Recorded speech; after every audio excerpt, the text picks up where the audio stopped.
शास्त्री राजवीर देव YouTube channel में सभी पवित्र आत्माओं का हार्दिक स्वागत है। करना चाहिए जो भगवान का ध्यान करता है, भगवान का सुमिरन करता है। तो लोगों बताया है, दो लाइन सुनिए, आगे बड़ी ही सुंदर पवित्र गाथा आप लोग सुनेंगे। बताया कि प्रभु प्यारे से जिसका संबंध है,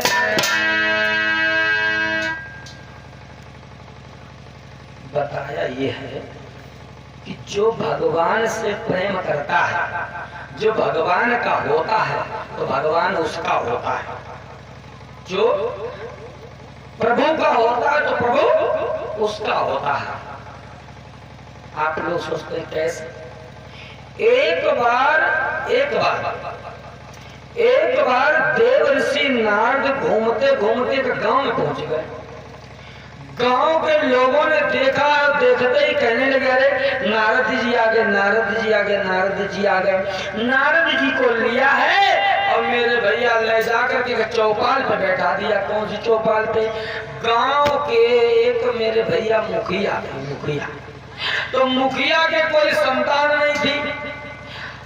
देव ऋषि नारद को जलपान कराया। जलपान कराने के बाद में मेरे श्रोता बंधुओं, नारद जी से गांव के लोगों ने कही, नारद जी मुनिवर ऐसा करो, अपनी पत्रा खोल के देखो, जब पत्रा में हमारे दाऊ की किस्मत में संतान है कि नहीं है। नारद जी ने मेरे भैया लंबी से पत्रा खोल दिया और जब खोल के देखी तो पत्रा में मेरे भैया सुपर साफ। नारद जी ने कहा, भैया तुम्हारे दाऊ के 7 जन्म तक संतान ही नहीं है, 7 जन्म तक संतान का मुंह देखने को नहीं मिलेगा। गांव के लोगों ने कहा है कि मुनिवर कोई उपाय है? नारद जी बोले, नारायण नारायण नारायण। अरे रोग का, मर्ज का इलाज होता है कि मौत का इलाज होता है? जब इनकी किस्मत में कुछ है ही नहीं तो फिर उपाय क्या है? और मेरे भैया पत्रा को बांध करके और एकदम से नारद जी वहां से चले गए, नारायण नारायण करते हुए। तब तक मेरे भैया एक महात्मा आ गया उसी गांव में।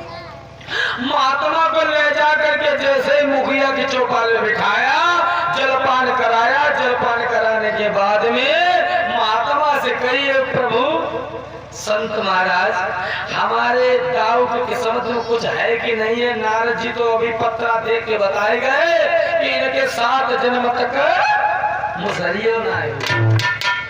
हाँ, महात्मा कहने लगे, गांव के लोगों, जब तुमने हमको यहाँ पे बिठाया है, जलपान कराया है, हम तुमसे अति ही प्रसन्न हैं। तुम्हारे दाऊ कौन से हैं? गांव के लोग कहने लगे, सामने बैठे हुए। बोले, अच्छा खड़े हो जाओ, खड़े हो जाओ। दाऊ खड़े हो गए। महात्मा कहने लगे, क्या आप संतान चाहते हो? बोले, हाँ प्रभु चाहते हैं। तो मांग लो, कितने संतान चाहते हो? तो लोगों दाऊ खड़े हो गए, मुखिया खड़े हो गए और कहने लगे, प्रभु हमें संतान ज्यादा ना है, ज्यादा ना है, आप 7 लड़का दे दे। 7? हाँ। महात्मा ने कहा, तथास्तु, जाओ तुम्हारे 7 होंगे। और महात्मा वहां से चले गए। धीरे धीरे समय बीतता गया मेरे श्रोता बंधुओं। मुखिया के 7 लड़का हुए, 7 लड़का हुए। गांव के लोगों ने कहा है कि भैया सुनो, अब की बार अगर नरदुआ गांव में दिख जाए तुरंत बताइयो, ठीक है? ये नरदुआ कहा गई कि इनके 7 जन्म तक संतान है ना, और देखो जे पहलवान 7 घूमरे में दाऊ के ना। लोगों ने कहा, ठीक है कि आ बैठो। और मेरे भैया तब तक नारद जी का गांव में आई गए। नारद जी आए तो पहली बार तो सकल कंदी को आलू को नाश्ता करवा रहा है। अब मेरे भैया जब दूसरी बार में आए तो गांव के लोग धाई पड़े, गांव के लोग धाई पड़े। नारद जी को पकड़ के नीवा से बांधने लगे। और जब नीवा से बांधने लगे हैं तो नारद जी बोले, भैया क्या बात है? हाँ भैया क्या बात है, ऐसा क्यों कर रहे हो? लोग बोले, अबे बताए रे। और नारद जी को बांध के अदलठा उठाओ, अदलठा उठाओ मेरे भैया। कई अब पत्रा खोलो, अब पत्रा खोलो, पत्रा में देखो हमारे दाऊ की किस्मत में संतान है कि नहीं। नारद जी ने कहा पता खुलिए किससे हाथ मुंह में नारद जी के हाथ खोले, और जब हाथ खोले हैं पत्रा मेरे भैया ले, और लेकर के जैसे ही खोली तो एकदम से बात तो बोली नारद जी की पत्रा में सो पड़ा साहब। नारद जी बोले इनकी किस्मत में है ना साथ लोगन के मारे लाठी के हड्डी को सुरमा बन जाइए। ये देखो लाइन लाइन 7 लड़का हमारे दाव के हैं। तुम झूठी कप सड़ा के लोगन सुनाता था, तुम कुछ और क्या थे? नारद जी ने गलती की मेरे भैया, माफी मांगी और कहा हम ऐसी गलती फिर नहीं करेंगे, हमें एक बार छोड़ दो। लोगों ने कहा ठीक है। और जैसे ही नारद जी को खोला है वहां से, नारद जी ने हाथ में पत्रा ली और मेरे भैया धरी भाजे क्षीर सागर में पहुंचे और भगवान विष्णु अपने आसन पर बैठे हुए हैं, भजन कर रहे हैं, भजन कर रहे हैं। हाँ, जाए करके नारद जी ने वो पत्रा भगवान विष्णु के सर में ठाड़, एकदम से नारद जी ने कहा पकड़ो पत्रा, पत्रा पकड़ो, हमें जो पत्रा नहीं चाहिए। भगवान विष्णु बोले क्यों? बोले इसलिए नहीं चाहिए कि हम तुम्हारा हर में भजन करते हैं और जो हम कहते बात झूठी, और जो वो खेत में घोरी पड़ो 6-6 महीना नहाते ना है, टूटी झुपड़िया है, फटी रजैया है, और बाकी पहने लगले एक वस्त्र ना है, अघोरी है, शरीर में बदबू आ रही है, और जो वो अघोरी कह दे तो सो सब ठीक और हम कहें सो। तो भगवान विष्णु मुस्कुराने लगे और कहने लगे नारद जी रुक जाओ रुक जाओ रुक जाओ, ऐसा करो नारद जी, नारद जी। नारद जी बोले क्या हुआ प्रभु, क्या हुआ? बोले ऐसा करो मेरे पेट में दर्द हो रहा है, जल्दी से एक कटोरी में रक्त ले आओ, खून ले आओ। नारद जी ने मेरे भैया कटोरी ले और एकदम से लेके कटोरी भाग खड़े भाई और 100,000 की लड़ाई शादी पहुंची गई। एकदम से एक सज्जन से कहे भैया एक कटोरी रक्त दे दो, भगवान विष्णु में दर्द हो रहा है। सोई मेरे भैया लेके लाठी थाई पड़ो, कान लगो तुम शुगर जैसो करतना वैसे ले घूम, महात्मा बने घूमो तो तुम्हारे शरीर में खून ना है, अपना निकाल के दे दो। मेरे भैया जिससे नारद जी का तुम्हें दौड़ पड़ती है। भगवान विष्णु के पास पहुंच गए, कहने लगे प्रभु किसी ने रक्त दिया ही नहीं। भगवान विष्णु ने कहा अब जाओ उसी के पास जाओ, घोरी के पास। और जब नारद जी घोरी के पास पहुंचे महात्मा के पास, तो नारद जी ने कहा है बाबा जी भगवान विष्णु के पेट में दर्द हो रहा है, एक कटोरी रक्त दे दो। तो महात्मा जी ने कहा एक कटोरी रक्त की बात छोड़ो, अगर भगवान के लिए पूरे शरीर की जरूरत पड़े तो ये काट काट करके भगवान के नाम से पूरा शरीर दे देंगे। उसी तरह कटोरी को लिया है और महात्मा ने मेरे भैया नारी को चीड़ा है और चीड़ के कटोरी रक्त निकाल दिया है और एकदम से पकड़ा दिया, गिल्ले लेकर के जा। नारद जी ने रक्त लिया है कटोरी, भगवान विष्णु को आकर के दिया है। भगवान विष्णु मुस्कुराने लगे, कहने लगे नारद जी कहो क्या तुम्हारे शरीर में खून नहीं था? तुम हर जगह मांगते घूम रहे थे और उस अघोरी ने हमारे नाम से एक कटोरी खून निकाल के दिया अपने शरीर से, तो बताइए तुम्हारे शरीर में खून नहीं था, अरे तुम तो तुरंत निकाल के दे देते। अब बताइए हम उसकी बात मानेंगे कि तुम्हारी मानेंगे? मेरा कहने का तात्पर्य यह है कि जो भगवान का होता है भगवान उसका होता है, जो कहता है भक्त वही होता है। कब? जब भगवान का भजन करता है तब। इसलिए कहा है कि प्रभु प्यारे से जिसका संबंध है उसका हरदम आनंद ही आनंद है।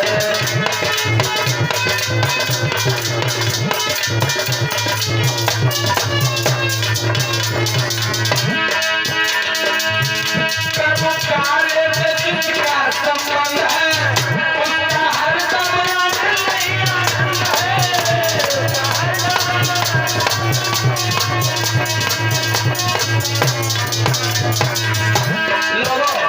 बताया प्रभु प्यारे से जिसका संबंध है उसका हरदम आनंद ही आनंद है।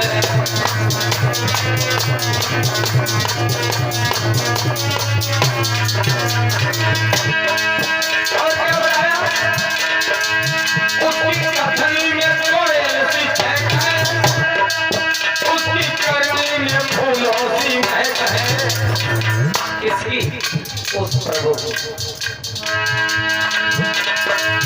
उसकी करनी में कोयल सी चहक है, उसकी करनी में फूलों सी महक है,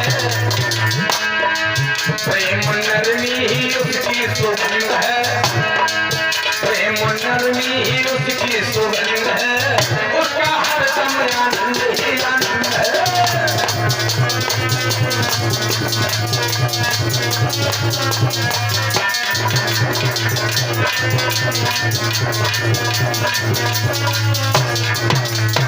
बोलिए गोविंद भगवान की, बोलिए आज के आनंद की। तो ये जयकारा सब लोग ना लगा, कोई ऐसे करे बैठो, कोई ऐसे करे बैठो, हैं? जयकारा तेज से लगाओ ना। बोलिए बालाजी महाराज की। श्रोता बंधु, बताए जो भगवान का होता, भगवान उसका होता। श्री सुखदेव कहने लगे, हे राजा परीक्षित, जब भक्तों ने भगवान को बुलाया है तो भगवान ऐसे नहीं आए, भगवान जेल में आए। और जेल में ऐसे नहीं आए, पहले दीवार में सनेमा जैसे दर्शन दिए। जैसे सनेमा नहीं पहले देखते थे ना, वो कौन सी मशीन होती थी? हाँ, मतलब पर्दा में दिखाया जाता ना। हाँ, तो भगवान पहले जेल में आए, एक दीवार में सनेमा जैसे दर्शन दिए। किसको? अपने माता पिता को। जब माता पिता घबराने लगे हैं, वासुदेव और देवकी घबराने लगे हैं, तो भगवान ने कहा है घबराने की कोई जरूरत नहीं है, हम एक बात कहने के लिए आए हैं, वह बात सुनो। और हम कुछ देर में फिर आ रहे हैं। कौन सी बात? हम कुछ देर में आ रहे हैं और हमें रातों रात गोकुल में पहुंचा देना और वहां से कन्या प्राप्त होगी, वो लेकर के यहाँ पे आ जाना। और इतना कह करके भगवान अंतर्ध्यान हो गए। बोलिए गोविंद भगवान की। बताया भगवान का अवतार होता है, पहले जाल सो जाते हैं, तारे खटखट टूट जाते हैं और वासुदेव टोकरी में रख करके भगवान को गोकुल नगरिया पहुंचा देते हैं और वहां से कन्या को ले आते हैं। इधर तो मेरे भैया बधाई बज रही है और इधर कन्या जैसे ही जेल में आई है तो श्री सुखदेव कह रहे हैं, राजा परीक्षित, वो कन्या चीख पड़ी, रोने लगी। कंस ने जैसे ही आवाज उस बच्ची की सुनी है तो कंस एकदम से दौड़ पड़ा, दौड़ करके मेरे भैया देव की गोद से एक छोटी सी मौसम बच्ची को मेरे भैया ले करके और दोनों पैरों को पकड़ करके जैसे जमीन पर पटका, तो बताया पटक नहीं पाया, वो छुट के आसमान चली गई और बड़ी चंचला बन गई और कहती हुई गई है, अरे कंस, अरे दुष्ट, तो हमें क्या मार रहा है? तेरे मारने वाला गोकुल में पैदा हो चुका है, गोकुल के यादव उसका पालन पोषण कर रहे हैं। और जैसे इतने शब्द सुने हैं कंस भयभीत हो गया है और भयभीत हो गया है। मेरे श्रोता बंधु, उसी समय कंस ने आवाज लगाई है,